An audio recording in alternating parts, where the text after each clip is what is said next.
लेकिन आज एक ऐसा नेता जिसने एक उम्मीद जगा दी और उम्मीद की लहर इस तरह से बहाई कि जिसकी सुबह हम उत्तर प्रदेश में गंगा किनारे से होते हुए देख रहे हैं, पूर्वी उत्तर प्रदेश से होते हुए देख रहे हैं। हिजड़े मीडिया ने कभी भी तालियां या गालियां सरकार को नहीं दी जो दी जानी चाहिए थी, क्योंकि अगर तालियां गालियां दे देते तो हो सकता था किसी के यहाँ छापे पड़ जाते, या सब लोग डरे हुए हैं, सहमे हुए हैं, शायद किसी के यहाँ एंटी नारकोटिक ब्यूरो का या एनसीबी का छापा पड़ जाता।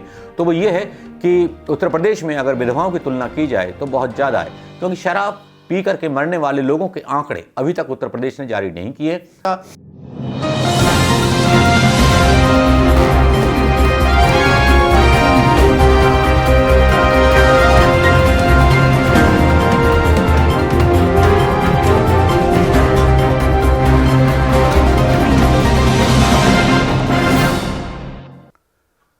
लाइट्स, कैमरा और एक्शन। दोस्तों नमस्कार। लाइट कैमरा एक्शन की बात सुन करके आज थोड़ा चौंके होंगे। मैंने भी सोचा कि बहुत दिनों बाद क्रिएटिविटी का भूत सवार हुआ है, तो वो क्रिएटिविटी क्यों ना आज आपके बीच प्रस्तुत की जाए। दोस्तों आज कुछ उम्मीद जागी। पिछले कुछ दिनों से, करीब 2-3 महीनों से मैं भी थोड़ा सा क्रिएटिविटी से दूर इसलिए भी हट गया था क्योंकि मुझे कुछ उम्मीदें नजर नहीं आती थी। जो नेता भाषण देते थे, जो बोलते थे, जो करते थे, विपक्ष कहीं नजर नहीं आ रहा था, विपक्ष उतना हाईलाइट नहीं हो रहा था। राहुल गांधी एक अकेले ऐसे हैं जिनको पूरी तरह से ट्रोल करके मोदी मीडिया के द्वारा साइडलाइन कर दिया गया था।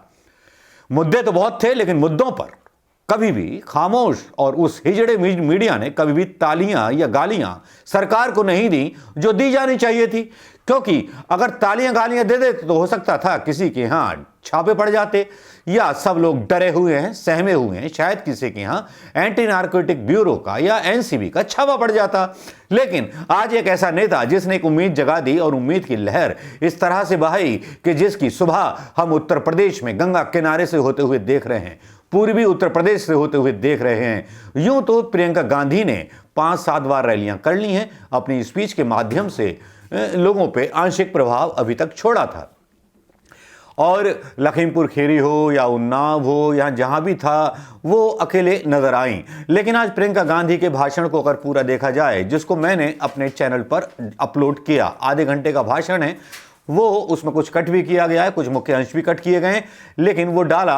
अब मैंने सोचा अब उसका विश्लेषण डालने का समय आ गया है। विश्लेषण इसलिए क्योंकि प्रियंका गांधी के ऐसी भाषण में कौन सी बात ऐसी थी जिसने उत्तर प्रदेश में गेम जो है पलट दिया है। सपा की अब तक लहर, लाल टोपियां और सपा में घूमते हुए अखिलेश यादव अपने अपने हाईवेज पर निकल जाते थे। कभी हाईवेज की क्वालिटी पर वो सवाल उठाते, लेकिन कभी कोरोना के लोगों के बीच उनके कार्यकर्ता कभी शायद ही दिखाई दिए हों, अखिलेश यादव भी कभी किसी मुद्दे पर शायद ही दिखाई दिए हों, और मायावती भी कभी भी किसी भी मुद्दे पर दिखाई दी हों। अलबत्ता ये आरोप लगाते हुए जरूर नजर आए कांग्रेस पर पिछले दिनों कि कांग्रेस जो है भारतीय जनता पार्टी की सहायता कर रही है। अंदर खाने उनकी व्हाट्सएप यूनिवर्सिटी पर यह कहानी चल रही थी, जिसको प्रियंका गांधी के कानों ने थोड़ी सी सुगबुगाहट महसूस कर ली। प्रियंका गांधी ने अपनी स्पीच में एक गेम पलटने वाला बयान दिया, जिसमें उन्होंने कहा, बहुत साफ कहा कि वो लोग मिल सकते हैं लेकिन मैं नहीं मिल सकती, मैं मर जाऊंगी लेकिन भारतीय जनता पार्टी के साथ हाथ नहीं मिलाऊंगी। इतिहास रहा है सियासत का कि भारतीय जनता पार्टी के साथ किन किन लोगों ने गठबंधन किया था, किन लोगों ने अटल बिहारी वाजपेयी की सरकार बनाई थी। अकेले अखिलेश यादव या मायावती पर ही निशाना नहीं था, ममता बनर्जी को एक चेतावनी थी। जैसे कि ममता बनर्जी गोवा में अब जिनका कोई जनाधार नहीं है, वहां टीएमसी का चुनाव लड़ाने पहुंच गई हैं। अब यहां यह बात सोचने वाली है कि ईवीएम के चमत्कार ममता जी के राज्य में क्यों नहीं हुए। खैर छोड़िए, उसकी भी बात बाद में कर लेंगे। प्रशांत किशोर का भी इसमें एक रोल है, इस विश्लेषण में आएगा, उसकी भी बात करेंगे। लेकिन प्रियंका की किन बातों ने पलट दी बाजी उत्तर प्रदेश में, कौन सी वो महत्वपूर्ण घोषणाएं थीं जिनको लेकर के आज समाजवादी पार्टी, बहुजन समाजवादी पार्टी और भारतीय जनता पार्टी के लोग बौखलाए हुए हैं, और किस तरह से अमित शाह पर हमला बोला प्रियंका गांधी ने। अब शुरुआत करते हैं इन 3-4 बिंदुओं के ऊपर जो फोकस्ड आज स्पीच थी। प्रियंका गांधी ने अपनी स्पीच शुरू की। स्पीच के बाद उन्होंने वहां की कैसन वाह से शुरू किया, थोड़ा सा एक लगाव या जनता से कनेक्ट करने की कोशिश की। ये एक बड़ी अच्छी बात थी कि उन्होंने डायरेक्ट कनेक्ट किया, और उसी स्टाइल में, मोदी के स्टाइल में कनेक्ट करने की कोशिश की और कोशिश में कामयाब भी हुई। प्रियंका गांधी ने उसके बाद जो था सवाल उठाए, सरकार पर, योगी सरकार को घेरा, उन तैरती हुई लाशों के ऊपर भी घेरा जो लाशें तैर रही थी कोरोना के टाइम पर। प्रियंका गांधी यहीं नहीं रुकी, उन्होंने अमित शाह को निशाना बनाया कि मैं पिछले दिनों अमित शाह को देख रही थी। अमित शाह बोल रहे थे पिछले दिन रैली में आकर के कि साहब अब अपराध नहीं होते, ये नहीं होता और वो नहीं होता, लेकिन अपराधी तो उनके बराबर में बैठे थे अजय मिश्रा टैनी। एक सीधा सपाट हमला था योगी जी के उस प्रशासन व्यवस्था पर, जिस शासन व्यवस्था को लेकर के गृह मंत्री अपना सीना चौड़ा करके दूरबीन लेकर के ढूंढ रहे थे अपराधियों को, अपराधी को बगल में बिठा करके। प्रियंका गांधी का दूसरा बार था, तीसरा बार, पहले समाजवादी बसपा पे भी वार कर दिया, दूसरा बार अमित शाह पे कर दिया, तीसरा बार किया उन्होंने बहुत सीधे सीधे ये घोषणा करके कि भारतीय जनता पार्टी की सरकार ने 1 सिलेंडर फ्री देने की बात की थी। मैं महिलाओं के लिए साल में 3 सिलेंडर दूंगी अगर कांग्रेस की सरकार बनती है तो। प्रियंका गांधी यहीं नहीं रुकी, उन्होंने महिलाओं के लिए जैसे एक झड़ी लगा दी। जैसे मैं पहले बता चुका हूं, महिलाओं के लिए स्टूडेंट्स जो गर्ल्स स्टूडेंट होंगी उनके लिए स्कूटी और स्मार्टफोन की बात की है। उन्होंने महिलाओं के लिए 40% आरक्षण की बात राजनीति में लाने के लिए की है। और साथ में उन्होंने ये भी कहा कि जो आंगनवाड़ी की महिलाएं होंगी या जो आंगनवाड़ी की महिलाएं जो होंगी उनको हम जो भत्ता होगा, उनका मानदेय होगा, वो 10,000 रुपये हम देंगे कम से कम। और उसके बाद उन्होंने जितनी भी प्रदेश की महिलाएं थीं उनको बसों में यात्राएं मुफ्त कराई जाएंगी। ये वो मास्टर स्ट्रोक थे जो उस स्ट्रोक के अलावा देखे जा रहे हैं, जो एक तरह से झटका है और शायद सदमा है भारतीय जनता पार्टी के लिए भी, समाजवादी बहुजन समाजवादी पार्टी के लिए भी, जो अभी तक अपना घोषणा पत्र उत्तर प्रदेश की जनता के लिए तय नहीं कर पाए हैं, केवल हवाई बातें कर रहे हैं। लेकिन कांग्रेस ने और प्रियंका गांधी ने पहले घोषणा पत्र जारी करके उस आबादी को टारगेट किया है, जो आबादी, महिला आबादी, जो ना तो शराब पी करके अपना वोट बेचती है, ना इधर उधर भागती है, जहां पर वो कमिट हो जाती है अपने परिवार को बचाने के लिए, वो ज्यादा बेहतर है। अब इस महिलाओं के बारे में जो पॉलिटिक्स और जो एक घोषणाएं हुई हैं वो क्यों हुई हैं, किस लिए हुई हैं, उसका एक नज़दीकी से विश्लेषण करें और शॉर्ट में विश्लेषण करें तो वो ये है कि उत्तर प्रदेश में अगर विधवाओं की तुलना की जाए तो बहुत ज़्यादा है, क्योंकि शराब पी करके मरने वाले लोगों के आंकड़े अभी तक उत्तर प्रदेश ने जारी नहीं किए। मध्य प्रदेश सरकार या उत्तर प्रदेश सरकार या बीजेपी की जहाँ जहाँ सरकार है वहाँ शराब इस कदर बेची जाती है, गाँव में और दुकानों पर शराब के ठेके खुले हुए हैं और घर की औरतों को वही शराबी पति अब जो भी हों। बिहार परेशान था, नशाबंदी वहाँ नीतीश कुमार लेके आए तो सफलता मिली, महिलाओं के वोट मिले। अब यहाँ जब महिलाओं को जब ये अधिकार दिए जाते हैं कि जो विधवा महिलाएं होंगी, जाहिर बात है कि गैस के सिलेंडर उनके नाम पर होंगे, सब कुछ होगा, और 1,000 का सिलेंडर तो 3,000 रुपये तो महिलाओं को फ्री में मिलने ही मिलने हैं। और 3 सिलेंडर मतलब एक सिलेंडर 2 या 3 महीने, एक आदमी है 3 आदमी है तो 2 महीने चल जाता है आराम से, तो 6 महीने का खर्चा सिलेंडर का सरकार उठाएगी कांग्रेस की। ये तो बात क्लियर हो गई। और साथ ही जब तुलसी आंगनवाड़ियों की बात की गई और फिर 20 लाख रोजगारों की बात, ये एक ऐसा चेंज कर देने वाला प्लान है जो अब जो है मतलब भारतीय जनता पार्टी के लोगों के गले नहीं उतर रहा। अब आते हैं उस महत्वपूर्ण बात पर, उस टर्निंग पॉइंट पर, जिस टर्निंग पॉइंट की चर्चा उत्तर प्रदेश के गली नुक्कड़ चौराहे पर होनी शुरू हो गई है। आज इंदिरा गांधी जी का बलिदान दिवस था।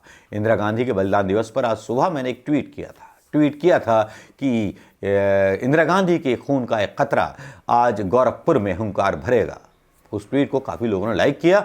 आज कतरे ने भी हुंकार भरी और शायद प्रियंका गांधी तक ये बात पहुंच गई होगी, तभी आज अपनी दादी का जिक्र करना अपने भाषण में नहीं भूली और उन चीज़ों को उन्होंने याद किया। एक और टर्निंग पॉइंट था, उन्होंने निषाद समुदाय को सौगात देने का फैसला किया।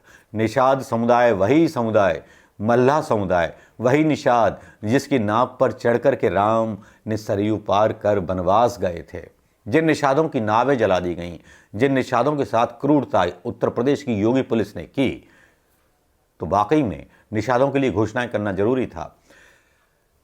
रेतों का खनन हो या मछली पालन हो या मछलियों के ठेके हों या नावों के ठेके हों, वो अभी तक एक परिपाटी चली आ रही है 34-36 सालों से उत्तर प्रदेश के अंदर कि गंगा किनारे के, जमुना किनारे के, या जहां भी मछुआरे या मल्लाह बसे हुए हैं या निषाद बसे हुए हैं, वहां पर उनका सहारा लेकर, उनके नाम का सहारा लेकर के जो पार्टियों की सरकार होती है, उन्हीं के नेता वहां के ठेकेदार बन जाते हैं और जो मुख्य आम मल्लाह होते हैं, आम निषाद होते हैं, उनको खनन का अधिकार नहीं मिलता। तो इस पर घोषणा कर दी कि सबसे पहला अधिकार निषादों का होगा। गोरखपुर में यह घोषणा सीधे सीधे उन लोगों पर जो झटका है, आघात है, जो निषादों के नाम पर राजनीति करते हैं। घोषणाओं में बाजी मार लेना यह प्रियंका गांधी ने शायद सीखा है या कांग्रेस बदल रही है, क्योंकि जो पिछली कांग्रेस जो थी, समावेशी एक घोषणा पत्र जारी करती थी जिसमें इन बारीकियों को नहीं समझाया जाता था। लोगों को लगता था पता नहीं क्या ले आए। कांग्रेस पहले भी डालती थी इन चीज़ों को, लेकिन इतनी बारीकी से चीज़ों को समझाता कोई भी नेता नहीं था। उसको लगता था कि जनता पढ़ी लिखी है, समझ जाएगी। लेकिन उत्तर प्रदेश की जनता को जब बारीकी से समझाया जाता है प्रियंका गांधी के स्टाइल में, तब समझ में आता है कि हमारा क्या फ़ायदा होने वाला है। तो बस यही वो चेंजिंग प्लान थे प्रियंका गांधी के, जो उत्तर प्रदेश की पॉलिटिक्स को चेंज कर देंगे। प्रियंका गांधी के भाषण के कुछ अंश जिन्होंने बदल दिया उत्तर प्रदेश का माहौल चमत्कारिक ढंग से।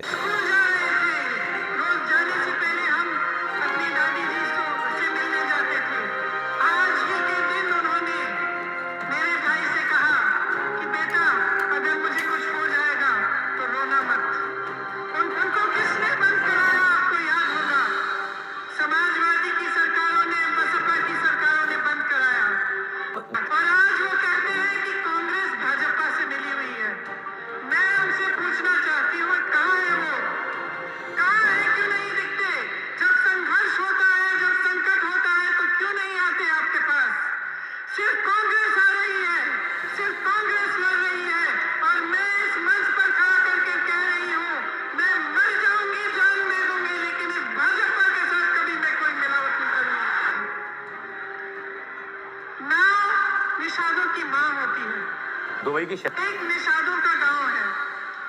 जब मैं वहां गई तब पुलिस और प्रशासन ने निषादों की नाव जला डाली थी।